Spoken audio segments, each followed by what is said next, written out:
Bonjour tout le monde, bienvenue sur les ondes du Go Sport. Vous écoutez notre 41e podcast. Présentement, je suis en compagnie de Renaud Tremblay. Bonjour Renaud. Bonjour Hugo, ça va bien? Oui, toi? Oui, très bien. Donc Renaud, aujourd'hui, on va parler du Canadien de Montréal puisque le Canadien a remporté 4 de ses 5 derniers matchs. Le Canadien se retrouve présentement en 3e position dans la division Atlantique, tout juste derrière les Bruins de Boston et les Sabres de Buffalo. Les Sabres, Renaud, tu vas être d'accord avec moi, ils sont une surprise présentement dans la division Atlantique, dans la Ligue nationale de hockey aussi. Et c'est principalement en raison du fait que Jack Eichel connaît toute une saison pour eux. Tu aimerais nous en parler davantage. Donc exactement, Hugo, Jack Eichel, 46 points depuis le début de la saison, donc une très bonne production offensive. Bon pour le 6e rang, juste derrière des comme David Pastrnak, Brad Marchand, Nathan MacKinnon, Leon Draisaitl et Connor McDavid. Donc, est parmi les meilleurs de la LNH depuis le début de la saison. Donc, au-dessus des attentes, d'après moi. Oui, Renaud, je suis d'accord avec toi. Par la suite, le Canadien de Montréal, pour revenir au classement dans la division Atlantique, le Canadien se retrouve en 3e position et ont 1 point d'avance sur le Lightning de Tampa Bay et les Panthers de la Floride. Les Maple Leafs de Toronto, présentement, se retrouvent en 6e position dans la division Atlantique et ont seulement récolté 34 points. Clairement, présentement, leur saison en est une décevante. Renaud, as-tu quelque chose à rajouter là-dessus? Donc exactement, Hugo, les Maple Leafs qui ont changé d'entraîneur récemment, donc Mike Babcock qui s'est fait mettre à la porte. On s'attendait à ce que les Maple Leafs rebondissent avec leur nouvel entraîneur, mais non, ce n'est pas vraiment ce qui s'est passé. Il reste quand même pas très bon depuis le début de la saison, donc un peu déçu de leur performance. Une autre équipe qui est décevante, donc c'est les Red Wings de Détroit, seulement 19 points depuis le début de la saison, donc une performance vraiment au-dessus des attentes. Donc bon pour le dernier rang de la Ligue nationale. Oui, Renaud. Et là, j'aimerais faire un survol des 2 derniers matchs du Canadien de Montréal, à commencer par le face-à-face entre les Penguins de Pittsburgh et le Canadien.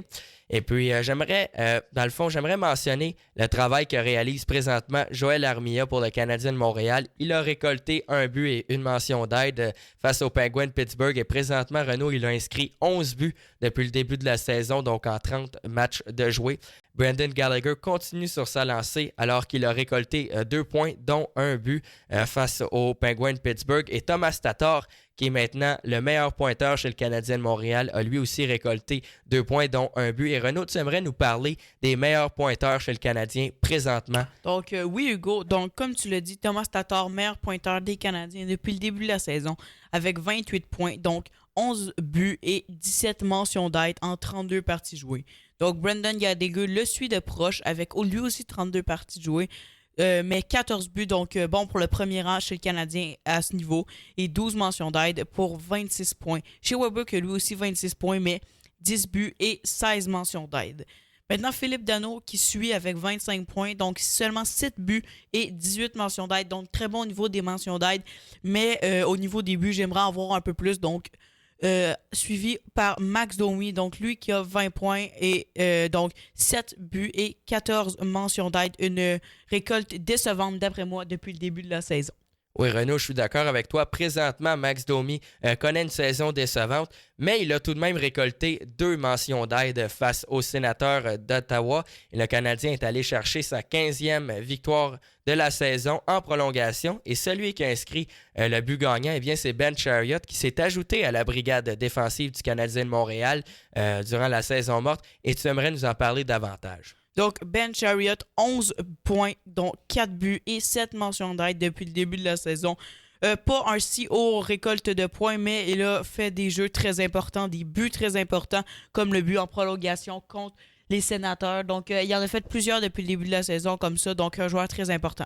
Oui, Renaud, et pour revenir sur l'ajout de Ben Chariot à la brigade défensive, Renaud, on le sait, la défensive du Canadien de Montréal, c'est le plus gros point d'interrogation et dans les derniers matchs, celle-ci a très bien évolué à la ligne bleue et a permis à Caden Primo, mais aussi à Carey Price de bien performer devant leur filet. Tu aimerais nous en parler un petit peu plus? Donc exactement, Caden Primo, 2 parties jouées, une victoire et une défaite. Donc sa première victoire était contre les Sénateurs d'Ottawa en prolongation. Une moyenne de buts alloués de 2,51 et un taux d'arrêt de 931. Donc, une très, très bien fait depuis le début de la saison pour ce jeune gardien. Donc, c'était ses premiers matchs dans la Ligue nationale. Un gardien très prometteur du côté des Canadiens de Montréal. Et maintenant, Carey Price qui joue, d'après moi, avec beaucoup plus de confiance depuis que Cayden Primo est le deuxième gardien. Aussi, je crois que ça permet à Claude Julien de ne plus trop s'en faire avec le deuxième gardien qui va remplacer Price. Donc, avant, avec Kincaid, il faisait jouer Price beaucoup. Price s'épuisait. Maintenant, il n'avait pas trop confiance en fait vers Kincaid. Mais maintenant, avec Cayden Primo comme deuxième gardien, je pense qu'il a beaucoup plus confiance et ça va lui laisser plus de cartes à jouer. Oui, Renaud, et pour les gardiens de but du Canadien de Montréal, vraiment la défensive qui s'est grandement améliorée, là, contrairement à l'année dernière, ça peut jouer sur notre confiance. Du côté de Carey Price, il le sait maintenant qu'il peut avoir confiance envers ses défenseurs devant lui. Et justement, lorsque le Canadien de Montréal a perdu 8 matchs de suite, eh bien, c'est que les défenseurs ne faisaient pas le travail et les joueurs des équipes adverses vraiment s'aventuraient toujours dans l'embouchure du filet. Donc, ça peut être très frustrant pour un gardien de but de savoir que sa défensive n'est pas présente. Mais dans les derniers matchs, comme je l'ai mentionné un petit peu plus tôt, la défensive du Canadien joue du gros hockey. Et là, j'aimerais parler de nos surprises dans la Ligue nationale de hockey présentement. Et Renaud, de mon côté, eh bien, c'est les Coyotes de l'Arizona qui sont en première position dans la division Pacifique.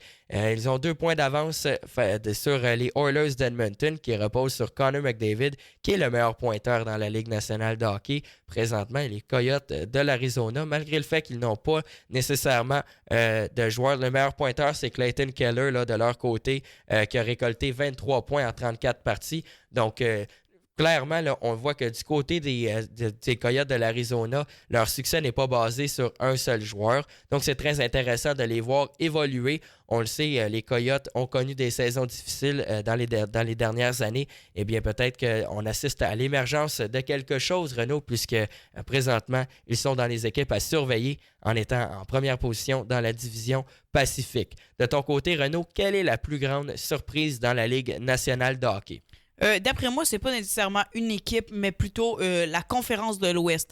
Donc, pour m'expliquer, l'année passée, ça a été une année difficile pour toute l'association de l'Ouest. Même si c'est une de leurs équipes qui ont gagné la Coupe Stanley, avait moins de points. Les équipes qui ont fait les séries avaient moins de points que dans l'Est. Tandis que cette saison, c'est complètement le contraire. Donc, pour vous donner une idée, dans la division centrale, les Blackhawks qui sont en dernière position avec 30 points. Et dans la division Pacifique, les Kings qui sont en dernière place avec 28 points. Je vais vous faire une petite comparaison avec la conférence de l'Ouest. De l'Est, désolé, dans la division Atlantique, la dernière position est aux Red Wings avec 19 points et dans la métropolitaine aux Devils avec 23 points. Donc on voit sérieusement que les équipes dans l'Ouest sont meilleures cette saison. Oui, je suis d'accord. C'est un très bon point que tu apportes. Et Renaud, les Blackhawks de Chicago qui sont derniers dans la division centrale, comme tu l'as dit, ils ont récolté 30 points depuis le début de la saison. Et du côté des Maple Leafs de Toronto, 34. Donc, comme tu l'as mentionné, on voit vraiment que la conférence de l'Ouest, présentement, est la meilleure dans la Ligue nationale de hockey. Donc, exactement. Maintenant, je voudrais vous parler un petit peu d'une équipe, donc les Islanders de New York. Donc, on se rappelle, il y a 2 ans, John Tavares a signé avec les Maple Leafs. Donc, on se disait, les Islanders qui n'ont plus vraiment de stars dans leur équipe. Donc, ça va être des saisons difficiles à venir. Barry Trotz est rentré avec les Islanders après l'échange de Tavares, après la signature de Tavares. Après, l'équipe a été transformée, d'après moi. Donc, défensivement, les Islanders, déjà qu'il y avait de la difficulté avec Tavares, on se disait que ça allait être difficile, mais non, Barry Trotz qui a réussi à complètement les transformer. Donc, maintenant, rendu avec une des meilleures défensives de la Ligue et une des meilleures attaques aussi. Donc, pour vous donner une idée, dans le classement, ils sont 2e dans la métropolitaine avec 44 points depuis le début de la saison, 21 victoires, 7 défaites et 2 défaites en prolongation. Donc, ça a été mon équipe changée depuis 2 saisons.